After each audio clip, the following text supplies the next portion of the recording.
A la luz de Krishnamurti, mi único interés es hacer que los hombres sean absoluta e incondicionalmente libres. Conducción: Horacio Bello. Con la colaboración de Gustavo Litterman, Juliana Flores y Pablo Cruz.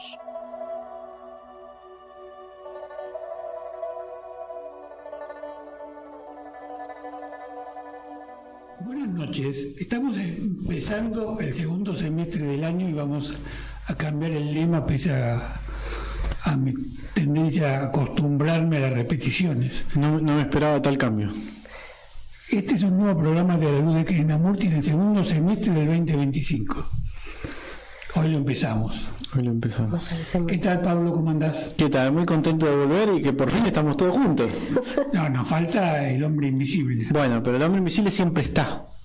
Sí. Eso es verdad. ¿Qué tal, Juli? Hola, buenas noches a todos. Bueno, quizás el hombre invisible aparezca, nadie lo asegura, porque por su propia invisibilidad es absolutamente impredecible. Nos invita a estar sin expectativa. Claro, porque él en realidad nos somete a nosotros permanentemente al desafío de aceptar la enseñanza en su aspecto más medular. Fomenta la práctica.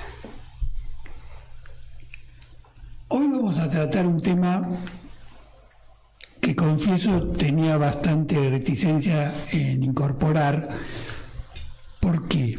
Porque generalmente se asocia a lo político y como la idea de este programa es no hablar de política porque se asocia a lo partidario, no porque uno no tenga alguna posición política, sino porque tratamos de ir a cuestiones desde nuestra perspectiva más de fondo y que estimamos que en definitiva la política y particularmente la partidaria es una consecuencia de y no una causa. Decía, esa reticencia me hacía a tener un poco en stand-by el tema, pero dadas las circunstancias políticas justamente mundiales que van generando una repetición de hechos que hacen pensar que estamos entrando en una etapa particularmente distinta, no sé si peor o mejor porque es tan subjetivo lo que uno puede decir sobre lo mejor o peor, pero sí distinta. Les propuse incorporar este tema y sin demasiadas resistencias, que es el tema de la violencia y del odio. Y puse la violencia y el odio porque me parece que tienen cierta asociación y que la violencia como manifestación global es de algún modo la expresión más genuina de las limitaciones que el ser humano tiene para convivir en este planeta y particularmente para convivir con su semejante. Si hay algo que quizás ha estado siempre presente en la historia de la humanidad, son las guerras como expresión de máxima de esa violencia que está implícita en nosotros, ¿no? Y yo digo, ¿podemos hablar de la violencia sin tener que criticar a determinados sectores en particular? O entre otros vicios tendemos a poner en el otro político, en el otro de la pareja, en el otro de la familia, en el otro la responsabilidad o la culpa de aquello que nos molesta o que genera situaciones desagradables, como son la violencia y en particular el odio. Y el odio, centrándome un minutito en esto, es una de las cuestiones más negadas por parte nuestra. ¿Cuántas son las personas que tienen la valentía de decir yo odio? Pero no esta fórmula que se dice odio tal cosa como está de moda, sino el odio, el rencor, el sentimiento absolutamente medular y negativo hacia determinadas personas o grupos. Eso es muy difícil de aceptar. En general se esconde, se encubre, como hacemos en general con muchas otras cosas también, con ideas, con posiciones políticas, por defensa de la raza, etcétera, etcétera. Bueno, esto es un poco la introducción, no quiero abundar porque me gustaría empezar a intercambiar ideas con mis compañeros de mesa. Además tenemos un texto de Krishnamurti sobre el tema que está leído por Regina Biesuner. Así que le voy a dar la palabra a ellos para ver cómo ellos por lo menos lo enfocan o cómo creen que sería conveniente encararlo para que tenga la mayor profundidad posible y que no termine siendo un programa en el que solo hablemos de políticas o de decisiones políticas particulares. Así que bueno, el que quiera empezar, que tire la primera piedra. Por ahí no necesariamente tiene que estar vinculado a lo político. Sí puede estar vinculado a lo humano. Entonces, como una parte tan importante de nuestra sociedad tiene que ver con lo político, pues se ubica allí. Pero no necesariamente me parece que sea no necesariamente tiene que estar presente en la conversación. Sí está vinculado al comportamiento. Me acuerdo ahora que lo describiste de los condicionamientos y cómo muchas veces los condicionamientos que venimos de ese tema desatan comportamientos violentos. Y cómo me parece a mí que la falta de definición o la falta de observación o la falta de comprensión propia de qué es lo que está ocurriendo desata violencia. Porque muchas veces me parece que aparece y se desarrolla, se desata y se manifiesta frente a una falta de comprensión, frente a una ignorancia. Quiero decir ignorancia en el caso de que uno ignore lo que le está ocurriendo, lo que está sintiendo, lo que le pasa, lo que lo está atravesando, las experiencias que tuvo, los traumas que tiene, y cómo a nivel humano es la vía por la que se desata lo no observado, lo no visto, lo no contemplado. Eso en cuanto a la violencia, creo que existen muchos niveles y muchas maneras de ser violentos. Tiene muchas caras la violencia. Y sí considero que es un actor que aparece frente a la ignorancia, al desconocimiento. Y después hablaste del odio también, una emoción tan potente como el amor, como la alegría. El odio es una emoción terriblemente potente, con muy mala prensa, pero con mucha información para comprender qué es lo que nos ocurre cuando sentimos odio. Y ubicada como en un espacio muy discriminado, como muy de descarte, como si el odiar no fuera válido, o como si el odiar fuera impuro, o fuera juzgable. Entonces creo que ya de entrada, como está en ese posicionamiento tan difícil de permitir, ocurre esto. No es reconocida y sin embargo está súper presente. Entonces creería yo que lo primero que podríamos desarrollar es que existen, que están presentes en nuestra humanidad y cómo nos vinculamos con ella. Con sentir odio, con permitirnos reconocerlo y con observarnos para poder ver cuándo estamos ejerciendo violencia en todos los aspectos en los que uno puede llegar a ser violento, que son muchos. Creo que por ahí puede. Bueno, yo de la violencia puedo hablar bastante. Del odio quizás no tanto. Siempre fue una emoción que me generó un poco de confusión Por supuesto que uno puede hablar de las expresiones de odio que se ven en el día a día, y es muy interesante también porque se confunde con otras emociones porque comparte cualidades, características de otras emociones, y tiene como esta particularidad en donde hay una especie de target en el cual se deposita una cierta energía, un cierto erotismo con ánimos de destrucción, ¿no? Como si a través de las ideas en determinados formatos se generara una especie de foco cuyo objetivo es la destrucción de ellos, ¿no? La destrucción como tal. Algo que produce odio es algo que deseo que no permanezca en el estado que está, y que a su vez puedo hasta encontrar placer. Atrae, es algo atractivo. Exacto, puedo encontrar placer en la deformación o en la destrucción de aquello que odio. Vos dijiste, no sé si del odio puedo hablar tanto, de la violencia sí.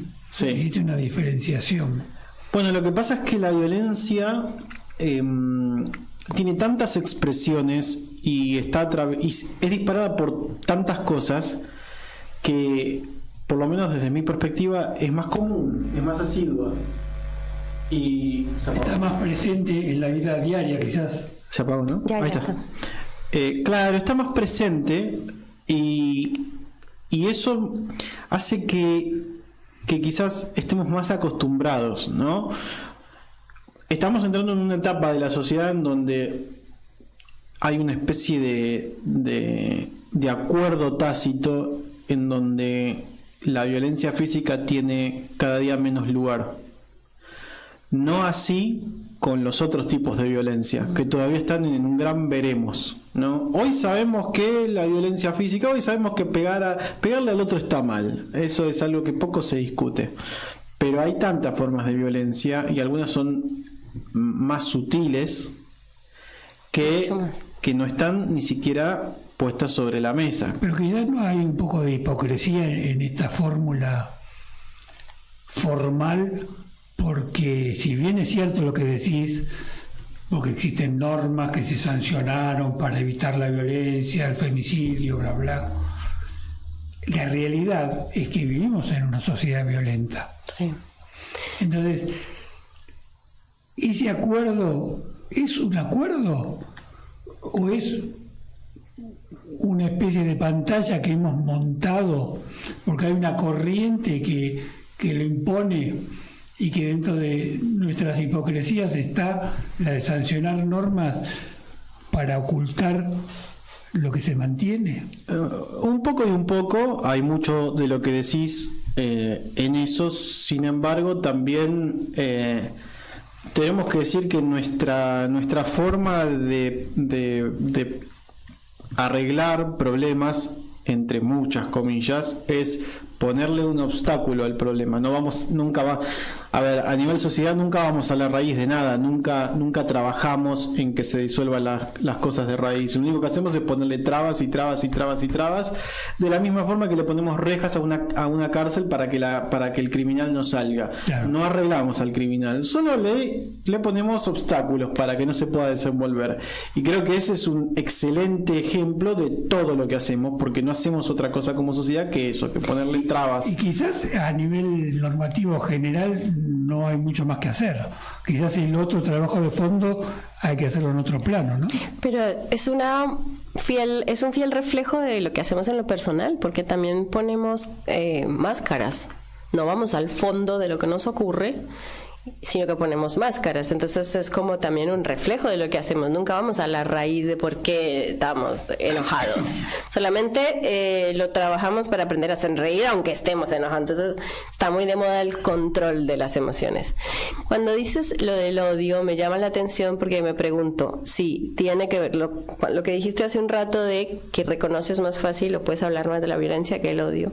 Me pregunto hasta qué punto no sabemos reconocer el odio. Está tan, digamos, relegado al fondo de las emociones, o tan negado, o tan no reconocido, que me pregunto si nosotros realmente sabemos cuándo estamos odiando. ¿Cuándo es eso lo que sentimos? A mí, en lo personal, es una de las emociones que más me cuesta identificar, y solamente puedo hablar en teoría una vez que ya pasó el tiempo y puedo observar un acontecimiento y decirte, bueno, hay un foco ahí donde se está depositando cierta energía en pos de la destrucción de...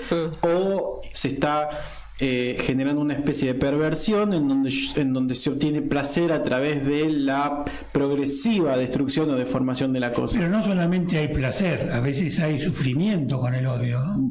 Eso seguro, eso me parece muy interesante, poder definir cuándo estamos odiando, cuándo es eso lo que estoy sintiendo. Bueno, lo que pasa es que la perversión que genera placer tiene un conflicto. O sea, hay una ambivalencia. Claro, tiene un conflicto que a su vez está soportado por sufrimiento. Entonces, un sadomasoquismo. Es que implica mucho, está muy involucrado todo casi que no sé si el afecto, pero sí el apego, para que aparezca el odio como tal. Sí, y a su vez es una cárcel para el que odia, porque aquello que odio está viviendo gratis, sin pagar alquiler en mi mente, y me está chupando energía y me está condenando también. Y me está condenando, claro.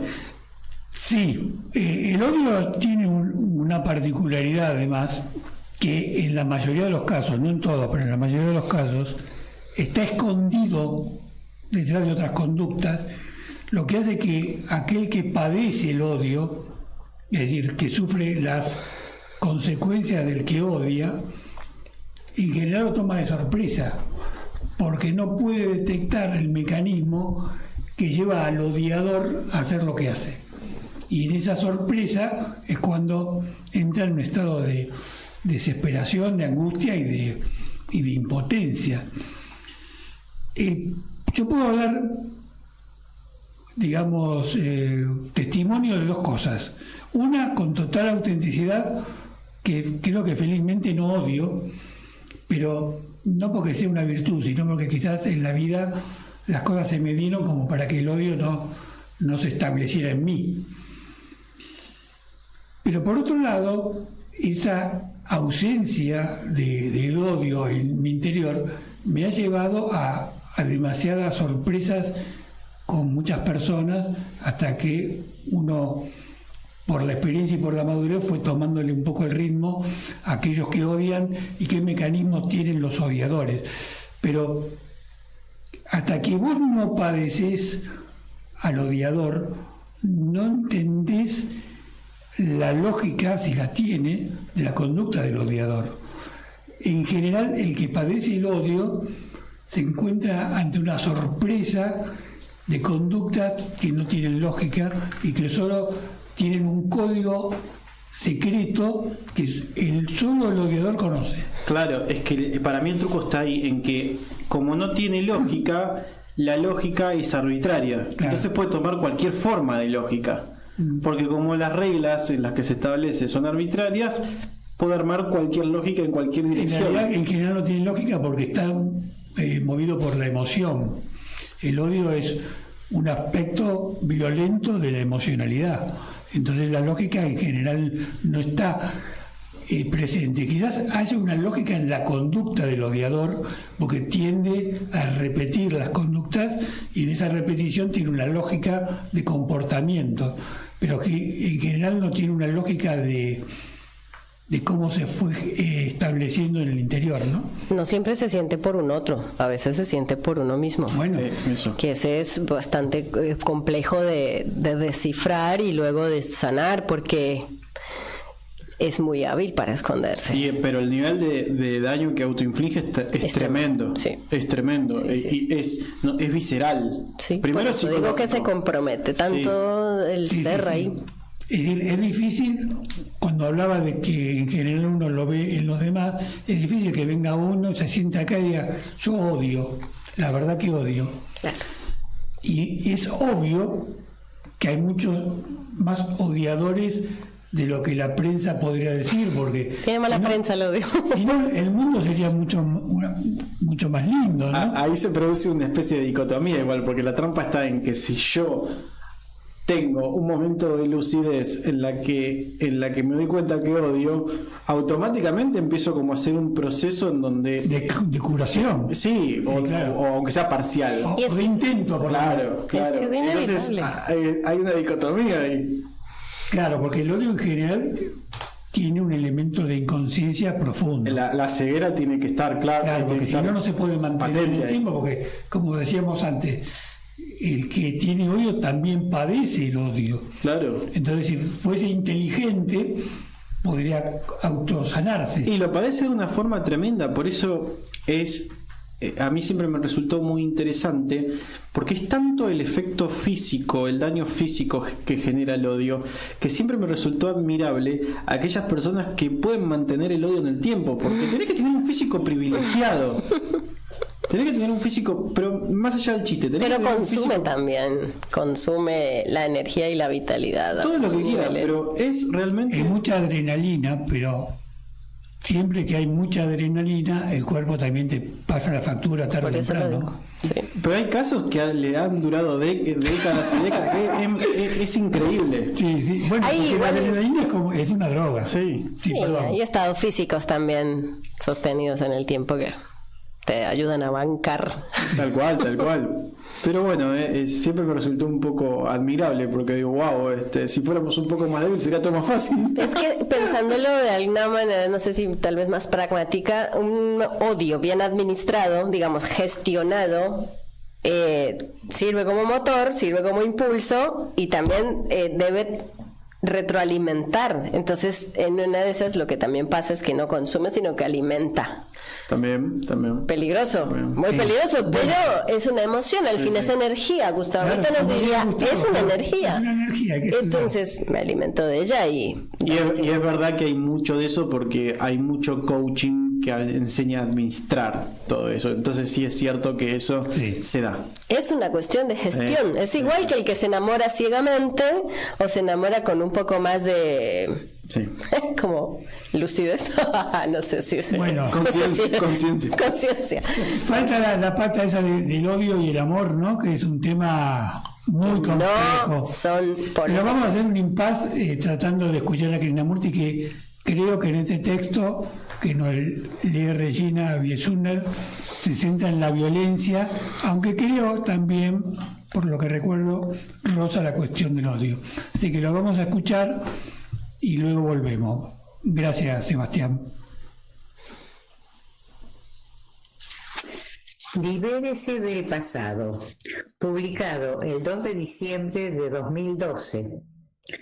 El temor, el placer, el dolor, el pensamiento y la violencia están todos relacionados entre sí. Muchos de nosotros encontramos placer en la violencia, en la aversión por alguien, en el odio a una raza o grupo particular de gentes, en el antagonismo hacia otros. Pero cuando toda violencia ha terminado, existe un estado mental de gozo que es muy diferente del placer de la violencia con sus conflictos, odios y temores. ¿Podemos ir hasta la misma raíz de la violencia y librarnos de ella? De otra manera viviremos eternamente en lucha unos contra otros. Si así es como le gusta a usted vivir, y aparentemente es lo que quiere la mayoría, continúe de esa manera. Si usted dice, bien, lo siento, pero la violencia nunca podrá terminar, entonces usted y yo no podemos comunicarnos. Se ha bloqueado usted mismo. Pero si dice que pudiera haber una manera diferente de vivir, entonces seremos capaces de comunicarnos, usted y yo. Así pues, consideremos juntos, aquellos que podemos comunicarnos, si es de algún modo posible terminar totalmente con toda forma de violencia en nosotros mismos y seguir viviendo en este mundo monstruosamente brutal. Creo que es posible. Yo no quiero tener ni un aliento de odio, celos, ansiedad o temor dentro de mí. Quiero vivir completamente en paz, lo que no significa que quiero morir. Quiero vivir en esta tierra maravillosa, tan abundante, tan rica, tan hermosa. Quiero mirar los árboles, las flores, los ríos, las colinas, las mujeres, los niños y las niñas, y al mismo tiempo vivir completamente en paz conmigo mismo y con el mundo. ¿Qué puedo hacer? Si sabemos mirar la violencia, no solo exteriormente en la sociedad, guerras, los motines, los antagonismos nacionales y conflictos de clases, sino también en nosotros mismos, entonces tal vez seremos capaces de trascenderla. Primero debe ser obvio para mí que soy un ser humano violento. He experimentado la violencia en la cólera, violencia en mis apetitos sexuales, violencia en el odio, creando así enemistad, violencia en los celos, etc. Yo la he experimentado, la he conocido y me digo a mí mismo: quiero comprender este problema en su totalidad, no meramente un fragmento, el que se manifiesta en la guerra, sino esta agresión en el hombre que también existe en los animales, de los cuales yo formo parte. Cuando usted se señala a usted mismo como hindú, musulmán, cristiano o europeo, u otra cosa, está actuando violentamente. ¿Sabe por qué eso es ser violento? Porque se está separando de la humanidad restante. Cuando usted se aparta de otros por motivo de nacionalidad, creencia o tradición, surge la violencia. Por eso un hombre que intenta comprender la violencia no pertenece a ningún país, a ninguna religión, a ningún partido político o sistema especial. Está interesado en la comprensión total de la humanidad. Tan pronto usted protege a su familia, su país o un jirón de tela en colores llamado bandera, una creencia, una idea, un dogma, la cosa que usted exige o posee, esa misma protección indica cólera. Así pues, usted puede mirar la cólera sin ninguna explicación ni justificación, es decir, debo proteger mis bienes, o estaba en lo cierto en enojarme, o qué estúpido soy en estar colerizado. ¿Puede usted mirar la cólera como si fuera algo en sí misma? ¿Puede usted mirarla objetivamente por completo, es decir, sin defenderla ni condenarla? ¿Puede usted hacerlo? Si yo sintiera antagonismo por usted o pensara que es una persona maravillosa, ¿podría mirarlo de la misma manera? Solo podré verlo cuando lo miro con cierto interés en el que no está involucrada ninguna de estas cosas. Ahora bien, ¿puedo mirar la cólera de la misma forma? Lo cual significa que soy vulnerable al problema, que no le hago resistencia, que estoy observando ese extraordinario fenómeno sin reaccionar de modo alguno. Es muy difícil mirar la cólera desapasionadamente porque ella es parte de mí. Por eso estoy tratando de mirarla. Heme aquí un ser humano violento, ya sea negro, moreno, blanco o rojo. No estoy interesado en saber si he heredado la violencia o si la sociedad la ha producido en mí. Todo lo que me interesa es saber si será posible librarme de ella. Estar libre de la violencia significa todo para mí. Es más importante para mí que el sexo, la comida, la posición, porque me está corrompiendo, me está destruyendo y destruyendo el mundo, y quiero comprenderla, quiero trascenderla. Me siento responsable de toda la cólera y la violencia del mundo. Me siento responsable. Estas no son meras palabras. Y me digo, yo puedo hacer algo solo si yo mismo estoy más allá de la nacionalidad. Y este sentimiento de que debo comprender la violencia en sí mismo produce tremenda vitalidad y pasión por investigar. Pero para ir más allá de la violencia no puedo reprimirla, no puedo negarla, no puedo decir, bien, es una parte de mí y eso es todo, o no la deseo. Tengo que mirarla, tengo que estudiarla, debo intimar con ella y no puedo llegar a esa intimidad si la condeno o la justifico. Pero de hecho la condenamos, la justificamos. Por lo tanto le estoy diciendo, deje por el momento de condenarla o de justificarla. Muchos de nosotros hemos aceptado la violencia como una forma de vida. 2 espantosas guerras nada nos han enseñado, excepto levantar más y más barreras entre los seres humanos, es decir, entre usted y yo. Pero aquellos de nosotros que queremos librarnos de la violencia, ¿cómo podemos hacerlo? Yo no creo que nada vaya a lograrse a través del análisis, ya sea el nuestro o el del profesional. Podríamos ser capaces de modificarnos ligeramente, vivir con un poco más de quietud, con un poco más de afecto. Pero eso por sí mismo no nos daría la percepción total. Pero yo debo saber cómo analizar, de modo que en el proceso del análisis mi mente se vuelva extraordinariamente aguda, porque es esa cualidad de agudeza, de atención, de seriedad, la que produce la percepción total. Uno no tiene los ojos para ver la totalidad de una sola mirada. Esa claridad de visión es posible solamente si uno puede ver los detalles. Entonces da el salto. Krishnamurti, Libérese del pasado, Editorial Orión, México, 1976, páginas 75 a 86. Bueno, muchas gracias. Mucha tela para cortar, pero previamente vamos a escuchar un audio que tiene en sus manos Pablo, de Celeste, a ver qué nos dice, y trataremos de acoplar ambas cuestiones, o ambos dichos, o ambos pensamientos, para hacer algún comentario nosotros. Muy bien, lo voy a poner directo del celular, así que disculpen la calidad del audio. Hola, ¿cómo andan? Bueno, aquí Celeste de Bariloche. Me encanta el tema de animarse a decir lo que uno odia, porque con tanto positivismo tóxico y por ahí a veces forzarnos a amar todo el tiempo, está bueno animarse a decir qué cosas odiamos también, y aún quedando mal. Porque lo sano de poder aceptarlo y decirlo hace que no tenga que reprimir y que después salga de otras peores formas, más perversas, y que al reprimirlo se va haciendo todo un caldo de cultivo. ¿Y qué pasa si podemos darnos cuenta por qué siento este odio, de dónde viene, y poder encontrar momentos para poder decirlo también y para poder expresarlo? Lo que pasa es que no nos estamos animando, creo yo, en este momento. Igual también hay una cuestión política que hace que nos cuidemos de ciertos discursos de odio, y también está bueno no andar por la vida regando de odio, pero sí reconociendo qué cosas nos generan ese rencor, esa bronca. Bueno, gracias.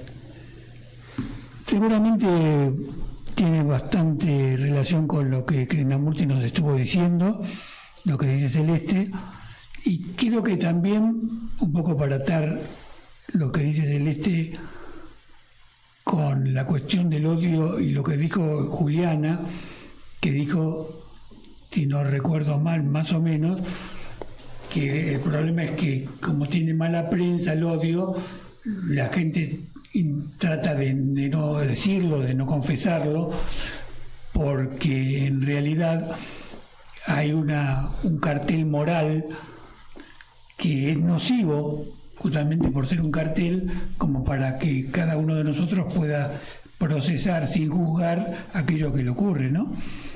Pasan dos cosas. Una es esa, pero creo que tiene lugar la barrera moral, porque en primera instancia uno no comprende qué es eso que le pasa, y a duras penas puede ver las expresiones de eso que le pasa.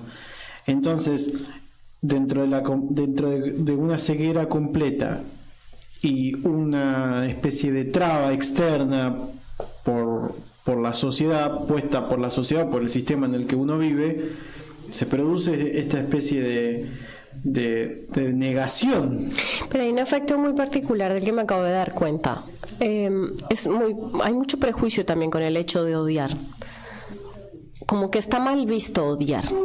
Entonces, quien abiertamente reconoce que lo que siente es odio, puede entrar en ese terreno de ser juzgado o prejuiciosamente visto, o puede entrar a escarbar en aquel lugar oscuro donde nadie quiere ir a ver, pero morbosamente sí disfrutamos de que el otro lo exponga.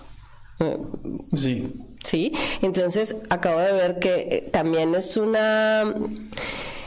como una mezcla, un almizcle con el que se alimenta mucho de lo que hoy estamos viendo, que sirve para amasar esta cuestión morbosa pública, en el que yo puedo, aunque yo no me animo, porque yo no odio, porque yo me porto bien, digamos, yo no soy capaz de eso, disfruto de ese otro que sí expone y que sí pone a carne viva su manera de manifestar el odio. Entonces es bastante particular, es como un prejuicio que nos saca del closet del odio cuando es el otro el que lo está manifestando.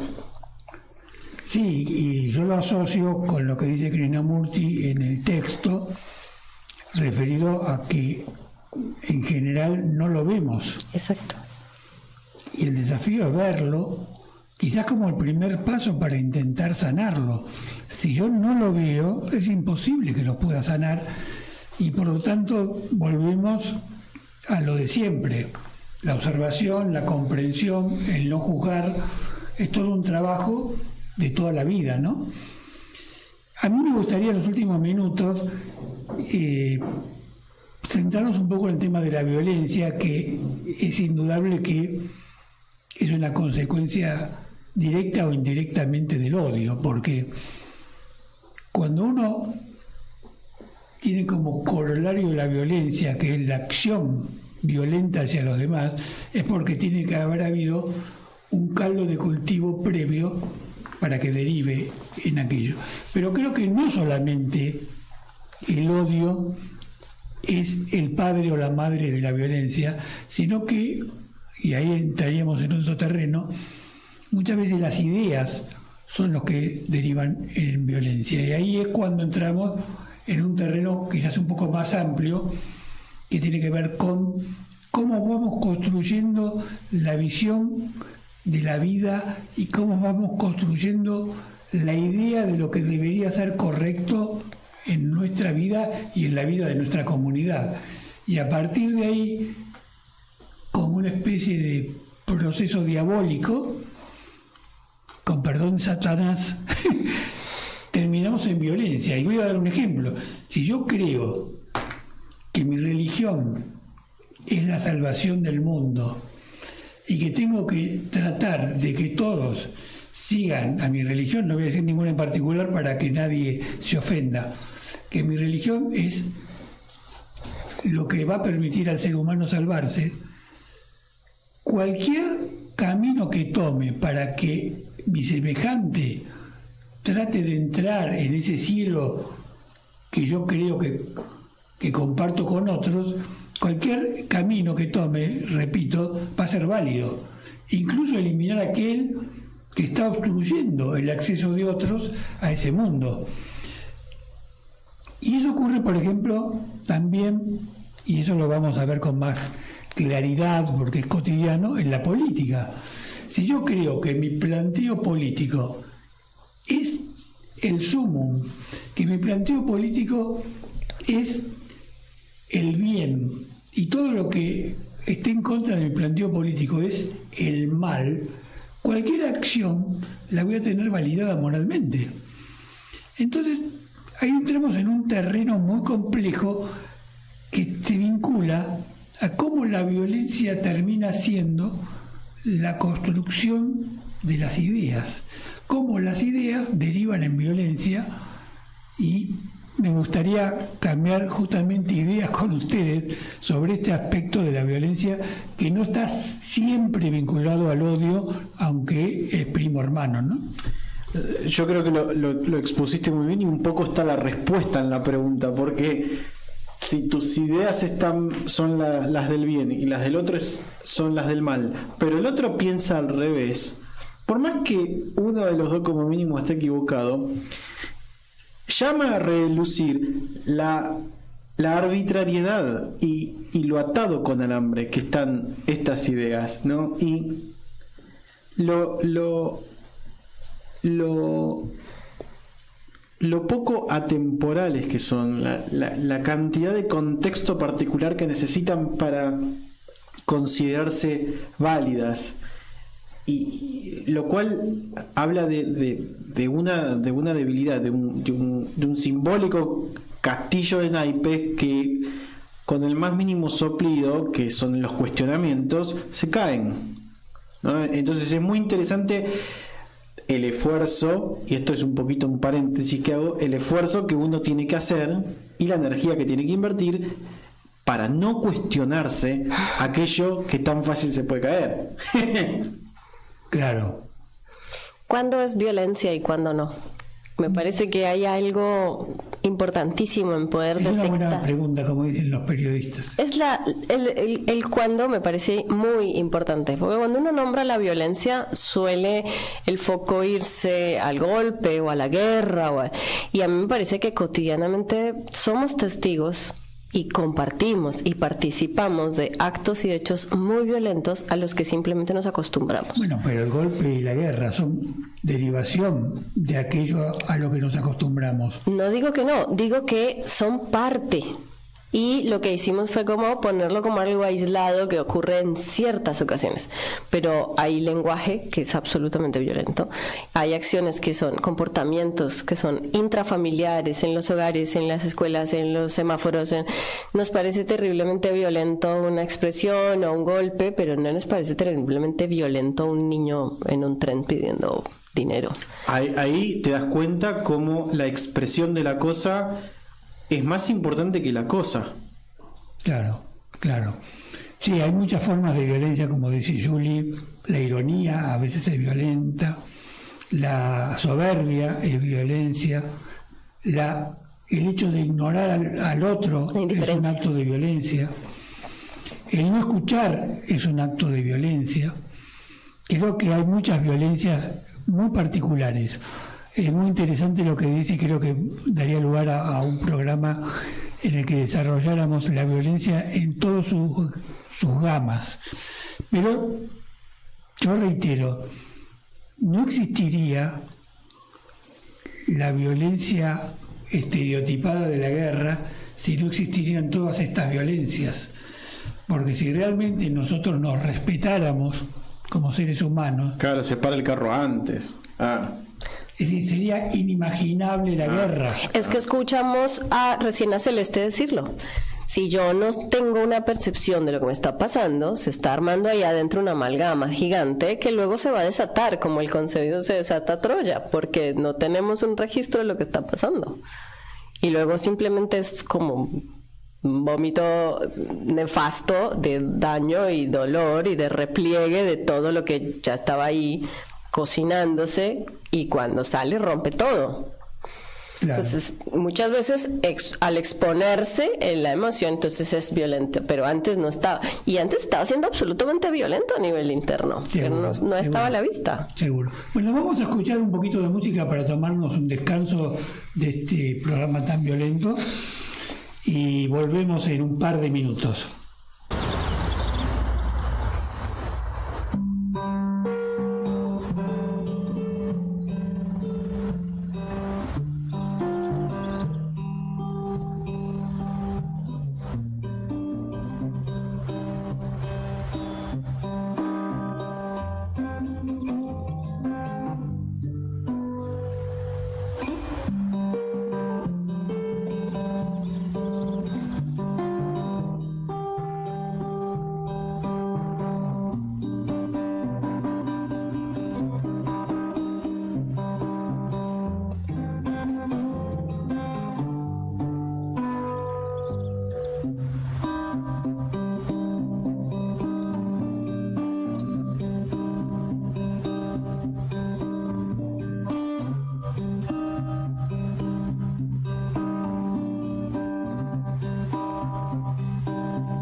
Oscura y misteriosa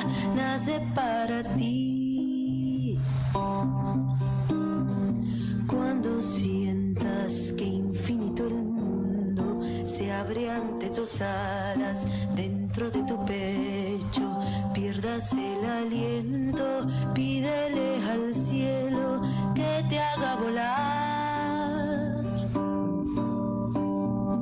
Y si sientes vértigo en el vuelo, que se enciende el fuego en tu movimiento, pide al universo en tu ser entero dulce libertad.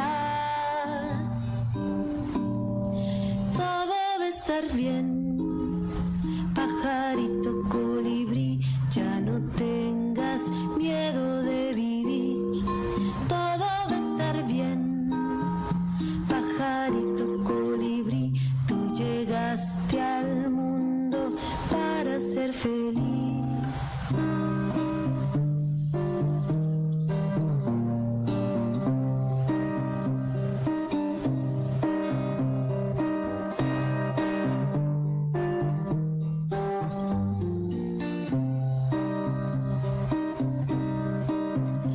Hoy los valles, bosques y montañas quieren verte ir. Hoy senderos, mares y las nubes velarán por ti. Si de amores andas sollozando sin poder dormir, solo canta, quiebra la garganta, es hora de partir. Cuando sientas que infinito el mundo se abre ante tus alas, dentro de tu pecho, pierdas el aliento, pídele al cielo que te haga volar. Y si sientes vértigo en el vuelo, que se enciende el fuego en tu movimiento, pide al universo en tu ser entero dulce libertad. Todo va a estar bien, pajarito colibrí, ya no tengas miedo de vivir. Todo va a estar bien, pajarito colibrí, tú llegaste al mundo para ser feliz. Bien, pajarito colibrí, ya no tengas miedo de vivir. Todo va a estar bien, pajarito colibrí, tú llegaste al mundo para ser feliz. Muchísimas gracias. Bueno, nos hemos dado el gusto de tener un aire de bondad y de sensibilidad que a veces falta cuando la violencia está presente. Pero bueno, ahora ya volvemos a los bifes. Vamos a los bifes. Pero no quería dejar de decir lo siguiente, que creo que alguna vez lo dije, porque soy un poco repetitivo, ¿verdad? Como dice la canción de Palito Ortega y nuestro amigo que esa canción que dice, no es que sea viejo, es que tengo mi niño muerto, mi niño dormido, o algo por el estilo. Bueno. Tarea para la próxima clase, Sí. traer la letra escrita. Sí, después traigo el texto. Bueno, decía, si las personas que llegan a tomar la decisión de ir a la guerra y de fundamentarla, ¿tendrían realmente la experiencia vital de tomar contacto con la naturaleza en el sentido más profundo? Seguramente no podrían nunca tomar esa decisión. Y esto para mí no es un acto de romanticismo, sino que es un planteo profundo de orden filosófico y psicológico.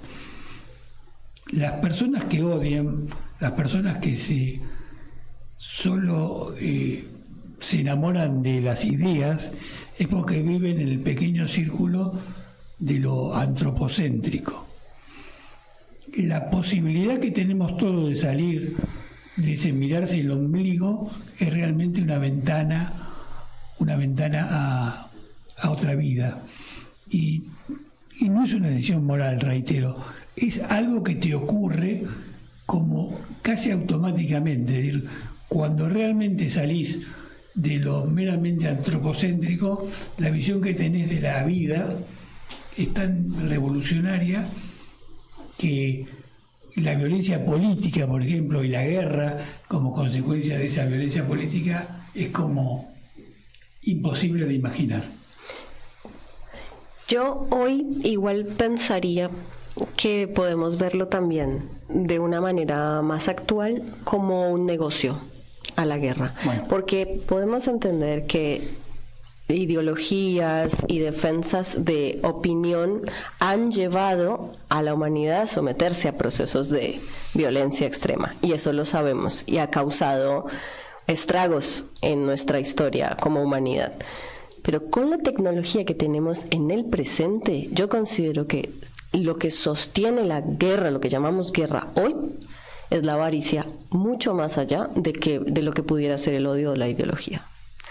Analizándolo como muy profundamente, casi queda para otro programa, pero sí creería que la tecnología y lo que hemos podido experimentar como la guerra ya nos da la información suficiente para que sostenerlo hoy venga de la mano de otras cosas bastante más monetarias y menos idealistas. Sí, no sé si están tan disociadas una cosa de la otra. Sí, un poco ocurre también porque el pragmatismo se está sobreponiendo a lo que antiguamente era la fe en las ideas. Entonces, hoy por hoy, de hecho, lo vemos por fuera de la guerra en otros ámbitos. Por ejemplo, en el ámbito de la música, hay más canciones hoy diseñadas primero desde un punto de vista del marketing que como expresión de arte en sí. Digamos, estamos viendo cómo el pragmatismo conquista terrenos en donde antes no estaba. Y en esto de la guerra ocurre porque ¿cuántas guerras tenemos hoy por fe? No sé. No, podría haber algunos, pero mínimas. Exacto. Es decir, guerras que ponen en peligro al mundo como tal están vinculadas a otras cuestiones, ¿no? Pero yo creo que tampoco podemos dejar de ver que muchas de las guerras que se desatan, donde la tecnología tiene un papel protagónico, son apoyadas por personas concretas. Y eso lo tenemos que ver, ya que Krishnamurti nos invita a ver, porque si no sería poner la cabeza debajo de la alfombra. Yo quiero hacer un comentario que no puedo dejar de hacer, porque sería una hipocresía de mi parte, aunque tiene el riesgo de que los bien pensantes me critiquen. Era inimaginable que aquellos que fueron masacrados en 5 millones hace décadas, hoy cometan actos de genocidio. Y ocurre. Entonces, ¿qué es lo que el ser humano tiene que vivir para realmente sanarse y entrar en la paz interior que lo lleve a descartar por completo la alternativa de eliminar al otro grupo como solución para su vida? Aquellos que sufrieron la misma lógica, porque en definitiva la misma lógica, aunque en cantidad no sea asimilable, pero misma lógica al fin de decir, como aquel que está acá me molesta y me impide a mí vivir, lo voy a eliminar, y si son muchos los voy a eliminar en masa y por lo tanto voy a cometer un genocidio, con los mini genocidios que hoy se cometen por aquellos que fueron víctimas de genocidio. Entonces, más allá de la posición política, como ser humano, ¿es factible que esa mutación se produzca, o mejor dicho, que el olvido produzca conductas tan incoherentes? Y ahí vamos un poco a la naturaleza del ser humano, ¿no? Bueno, nos quedan 2 minutos para reflexionar sobre esto, pero para saber lo que quiera agregar alguno de ustedes, creo que es un tema muy importante. Que ahí me nace un poco la pregunta si los acontecimientos están realmente vinculados a nuestra transformación, claro. Porque daría la sensación que no necesariamente. Exacto. Y encima en estos casos en estos ejemplos tan carniceros, ¿no? Claro, que son tan extremos, ¿no? Fíjense que, un poco para ir cerrando el programa, hace décadas y décadas que se hace un culto a la memoria para que la memoria sea aquello que cure, ¿no? Y no puedo dejar de pensar en Krishnamurti. La memoria, en la medida que no esté acompañada de una revolución interior, no sirve. Porque si vos...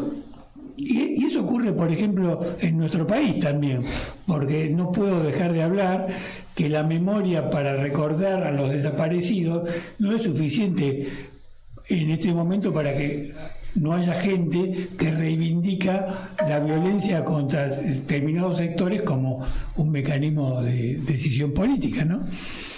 Así que creo que es un tema para hablarlo, muy urticante, muy complicado, pero lo vamos a tener que dejar para otro programa. Así que los saludamos a todos y nos encontramos el próximo martes a la misma hora y en esta misma radio. Hasta luego. Buena semana. Buenas noches. A la luz de Krishnamurti, mi único interés es hacer que los hombres sean absoluta e incondicionalmente libres. Conducción: Horacio Bello. Con la colaboración de Gustavo Litterman, Juliana Flores y Pablo Cruz.